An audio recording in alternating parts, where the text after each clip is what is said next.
I had a great question in one of the comments on one of the videos on my YouTube channel, the gist of which was, hey Peter, should I have an interest-only mortgage on my own home so that I can sort of save my cash flow and have more money to put into property investing? Now, I cannot give financial advice, so this is not financial advice. Please don't come back and ever say Peter said I should do this. I'm not saying you should do anything, but I do have a few thoughts around this which I'm very happy to share with you. And you may think that this is complete nonsense, and I'm quite happy for you to think that, because we all have different opinions. You may have very strong opinions which are the direct opposite of my opinions, and that's fine, because I don't think that there's necessarily a right or a wrong around this. The first thing I'd say is that the chances are, in this day and age, any lender who's lending you a residential mortgage will want you to have a capital repayment mortgage.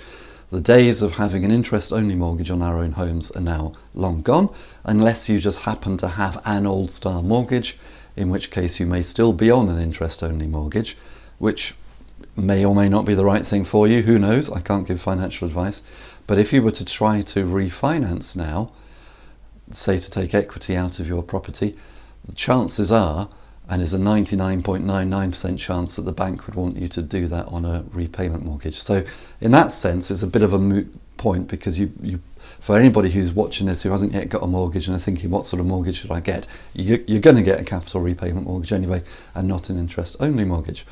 But if you happen to be on an interest-only mortgage at the moment, I guess we could kind of like flip the question around, because what we could see as being behind the question is, should I pay off my mortgage on my own home?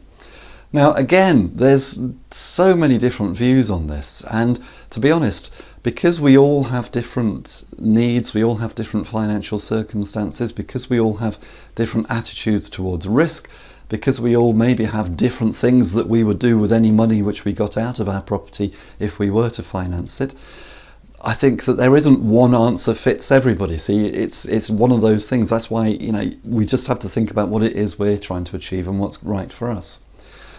But one thing which strikes me about this is that on the one hand, a lot of people see that there's security in paying off their mortgage on their home. But I'm not convinced by that. Because just a simple example, if you're doing buy-to-lets and you're buying buy-to-lets through a limited company, as the director of the limited company, which you will be expected to sign a personal guarantee as a director, so that if the company doesn't pay the mortgage back, then you, as the director outside of the company, will use your own personal assets to pay the mortgage back. Now, before you freak out with horror and say, well, that's terrible, just think of it this way. If you were to take out a buy-to-let mortgage in your own name and not in a limited company, you would still be expected to pay the mortgage back. So it doesn't really make an awful lot of difference, other than the fact that the limited company comes with an extra piece of paper. The tedious thing is you have to get independent legal advice while you sign the guarantee, and you usually get charged, you know, 350, 400, 500 quid to sit in front of a solicitor for half an hour or 20 minutes to go through for them to say, do you understand what you're signing? But as I say, I think it's a technicality, because even if the mortgage was in your own name, you are still expected to pay the mortgage back, and if you defaulted, the bank would still come and look for your assets. The point is this: if you have your own home and it's completely unencumbered, you've paid off your mortgage, you've got a very attractive asset for anybody who wants to come looking for you. For example, if you need to cover your personal guarantee because your limited company has defaulted on the mortgage. Highly unlikely event, by the way, but I'm just sort of covering all eventualities in this. So in that sense, I don't think it does give that much security. I mean, it gives some kind of security in the sense that you can feel you've got your own home paid off, blah, blah, blah, into the future. If I ever need to retire, I can sell my business, I've still got my house. Yes, sure. But if anything went wrong in the business, or even if you've not actually got a limited company, you've been buying properties in your own name, and you start defaulting on your mortgages on your buy-to-lets, you've still got the asset there, which the bank would be very interested in if they ever needed to get their money back from you. So there's that aspect to it.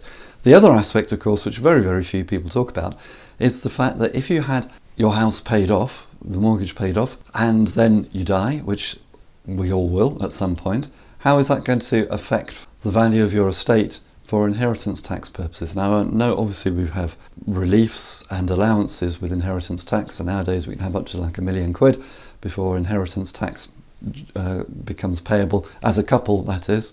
But if you have your house with the mortgage paid off, that is going to add considerably to the amount of the estate value when HMRC are calculating the tax position when you go.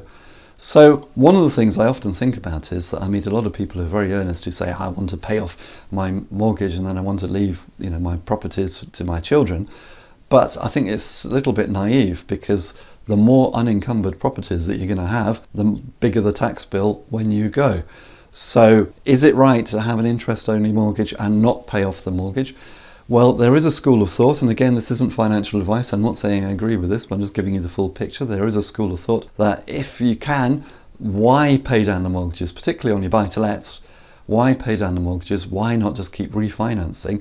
And when you get to a point where you perhaps don't need to keep buying more properties, you can use a proportion of the money which you then refinance and take it out. If it's in a limited company, you could take it out as a salary or dividends, and you could spend it on yourself and have some fun. Or even if it's in your own home and your salary allows it, maybe you could, and that could be a salary from your limited company with your buy-to-lets, by the way, but if your salary or your earnings allow it, then maybe you could refinance your home and take out money and spend that and keep your mortgage up so that you eventually reduce your tax bill. Not saying that's right or wrong, it's just another way of looking at things. So anyway, the bottom line of the question which I was given is, should I have an interest-only mortgage on my own home so that I've got better cash flow and I put more money into my business, etc., etc., is the chances of, if you refinance now, you can't anyway. But if you could, well, that would have to be your personal decision as to what it is that you want to achieve and how you see the future. How do you see things like your inheritance tax bill? How do you feel about your risk? How do you feel about having an unencumbered property which could potentially be of interest to anybody who wanted to come along and sue you, for example? All of these things may be something that you want to take into account. But again, not financial advice, but most people, rightly or wrongly, and I'm not saying they are right or wrong, but most people, for whatever reason, psychologically probably, often feel that having your own home paid off gives them a feeling of more security, even though I think that's questionable from a legal and a financial point of view. And if you come over to my website, www.thepropertyteacher.co.uk, and click on Learning with Peter, you'll find a list of all of the resources which I've created to help you to become a successful property investor, including the Successful Property Investors Strategy Workshop, my best-selling ebook in which I'll take you step by step through everything that I did when I started in property and how I created a sizable portfolio of property, paying me passive income to replace my job income, having just been made redundant. And I did all of that starting with none of my own money. Really? Yes, I know it sounds like hype and you hear a lot of people talking about that kind of thing, but I literally started with none of my own money because, having been made redundant, like many people in their 30s, as I was at the time, I didn't have any savings to fall back on, so I had to find other ways to do it. And in the Successful Property Investors Strategy Workshop, I'm going to show you the system and the formula used by almost all successful property investors to create a multi-property portfolio producing passive income. In fact, in it, I'm going to show you everything that I did, including everything which I did right, so that you can copy me and do the same. And I'm also going to show you everything that I did wrong, so that you can avoid the mistakes that I made. And hopefully you'll be able to achieve far more than I did, and far more quickly. Plus, as well as the ebook, you're also going to receive a special video series as a special bonus from me, plus an audio download of me discussing with my mortgage broker how to get the very best mortgage deals and raise all the finance that you need to help finance your portfolio. Plus, I'm going to answer the 12 most common questions which are asked by new and would-be property investors.